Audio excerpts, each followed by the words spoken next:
Jane was invited to have a coffee after work with her colleague Lisa. 5 weeks ago she experienced her first panic attack, and since then has been in a state of general anxiety. She feels anxious and uptight throughout the day, and frequently fears the arrival of another panic attack.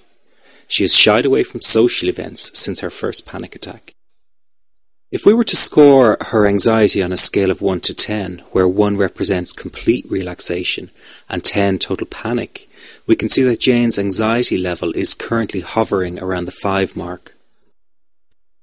Her colleague sitting opposite her is feeling much more relaxed at around 3, which would be a normal level of daily stress. Notice the red ball around Jane's stomach. This red ball signifies the general anxiety that Jane is feeling right now. She tries to follow the conversation with her colleague, but cannot stop thinking about the anxiety and begins to feel more uncomfortable sitting in the busy cafe. She feels her unease grow stronger and thinks about excusing herself to go home early.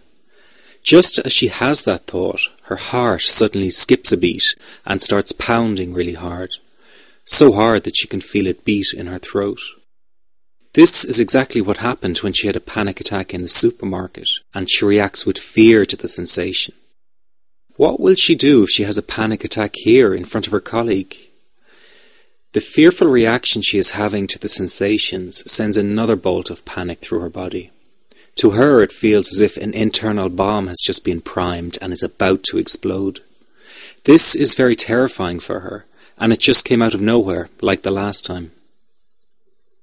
She feels trapped sitting at the table and excuses herself by standing up. She does not want her colleague to know that something might be wrong. Each sensation she feels in her body causes a shock wave of panic to pass through her. Jane fears that the experience will intensify to the point of no return. She is reaching the climax of her panic attack, and it is a moment of sheer terror for her. Her heart is pounding fast, her breathing feels restricted, and she feels dizzy and fears she might faint.